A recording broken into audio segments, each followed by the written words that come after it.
and quake in secret to find themselves practically alone with Lady Brocklehurst. Even as she greets them, "How do you do, Catherine? Agatha, you didn't dress like this on the island, I expect. By the way, how did you dress?" they have thought themselves prepared, but Not so well, of course, but quite the same idea. they are relieved by the arrival of Treherne, who is in clerical dress. "How do you do, Mr. Treherne? There's not so much of you in the book as I had hoped." Modestly, There wasn't very much of me on the island, Lady Brocklehurst. "How do you mean?" he shrugs his honest shoulders. I hear you've got a living, Treherne. Congratulations. Thanks. Is it a good one? So. They are rather weak in bowling, but it's a good bit of turf. Confidence is restored by the entrance of Ernest, who takes in the situation promptly, and of course knows he is a match for any old lady. With ease, How do you do, Lady Brocklehurst? "Ah, brilliant, Arthur." impervious to satire. Oh, I don't know. "It is as engrossing, Mr. Woolley, as if it were a work of fiction." Suddenly uncomfortable, Thanks awfully. recovering. The fact is... He is puzzled by seeing the Brocklehurst family exchange meaning looks. To the rescue, Lady Brocklehurst, Mr. Treherne and I, we are engaged. And Ernest and I. grimly. "I see, my dears. Thought it wise to keep the island in the family." An awkward moment this for the entrance of Lord Loam and Lady Mary, who, after a private talk upstairs, are feeling happy and secure. With 2 hands for his distinguished guest, Aha! Ha ha! Younger than any of them, Emily. "Flatterer. to Lady Mary, You seem in high spirits, Mary." gaily, I am. with a significant glance at Lord Brocklehurst. "After—" I mean, the fact is... Again that disconcerting glance between the Countess and her son. Humorously, She hears wedding bells, Emily. Ha ha! coldly, "Do you, Mary? Can't say I do. But I'm hard of hearing." instantly her match, If you don't, Lady Brocklehurst, I'm sure I don't. nervously, Tut tut. Seen our curio from the island, Emily? I should like you to examine them. "Thank you, Henry. I am glad you said that, for I've just taken a liberty of asking 2 of them to step upstairs." There is an uncomfortable silence, which the entrance of Crichton with Tweeny does not seem to dissipate.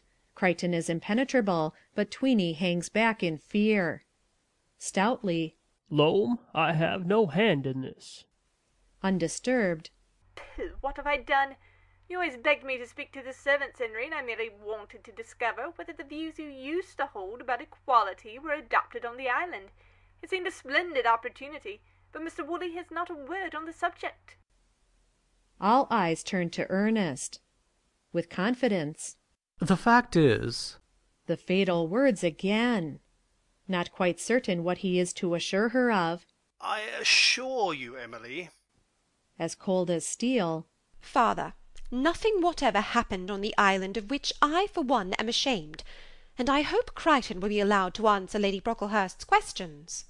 "To be sure. There's nothing to make a fuss about, and we're a family party. to Crichton, Now, truthfully, my man." calmly. I promise that, my lady. Some hearts sink, the hearts that could never understand a Crichton. Sharply, "Well, were you all equal on the island?" No, my lady. I think I may say there was as little equality there as elsewhere. "Ah, the social distinctions were preserved." As at home, my lady. "The servants?" They had to keep their place. "Wonderful. How was it managed?" with an inspiration. "You, girl, tell me that." Can there be a more critical moment? In agony, "If you please, my lady, it was all the gov's doing." they give themselves up for lost. Lord Loam tries to sink out of sight. In the regrettable slang of the servants' hall, my lady, the master is usually referred to as the gov. "I see.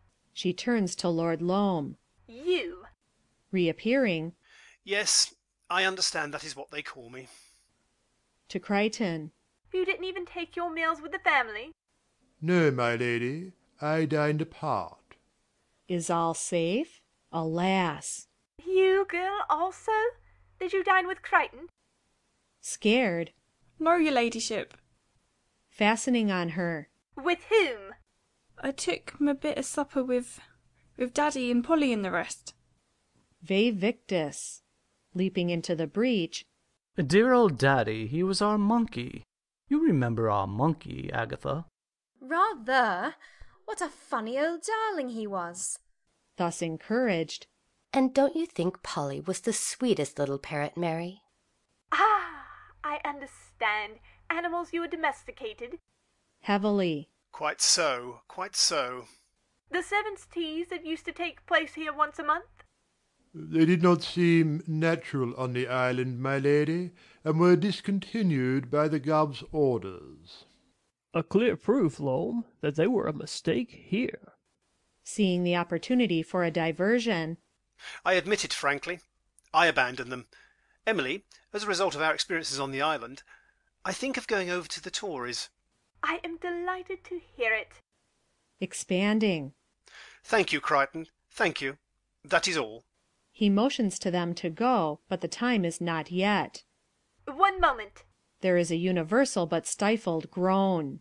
Young people, Crichton, will be young people, even on an island. Now I suppose there was a certain amount of, shall we say, sentimentalizing going on? Yes, my lady, there was.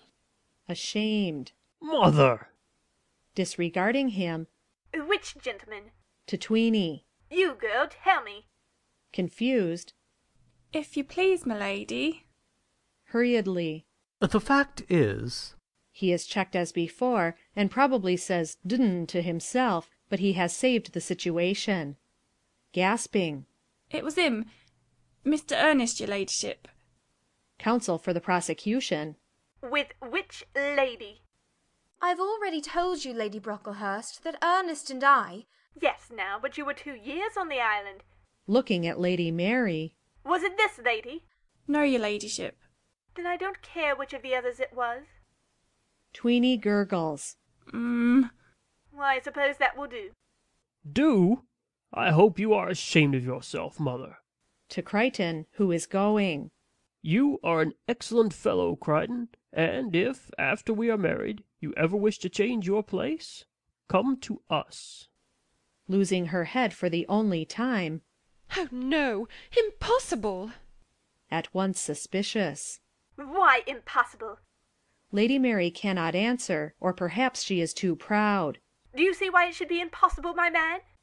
He can make or mar his unworthy Mary now. Have you any doubt of him? Yes, my lady.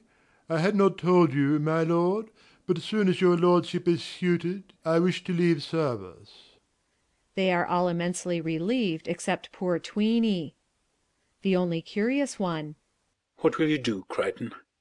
Crichton shrugs his shoulders. God knows it may mean. Shall I withdraw, my lord? He withdraws without a tremor, Tweeny accompanying him. They can all breathe again. The thunderstorm is over.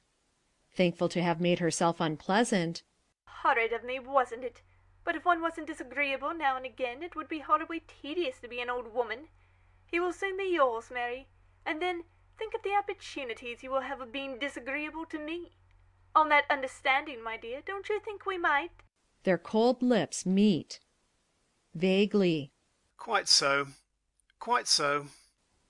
Crichton announces dinner, and they file out. Lady Mary stays behind a moment and impulsively holds out her hand. To wish you every dear happiness. An enigma to the last. The same to you, my lady. Do you despise me, Crichton?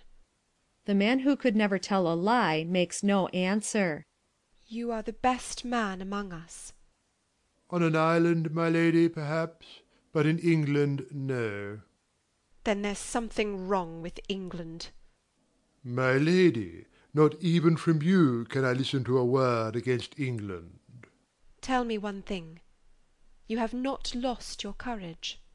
No, my lady. She goes. He turns out the lights. End of Act 4.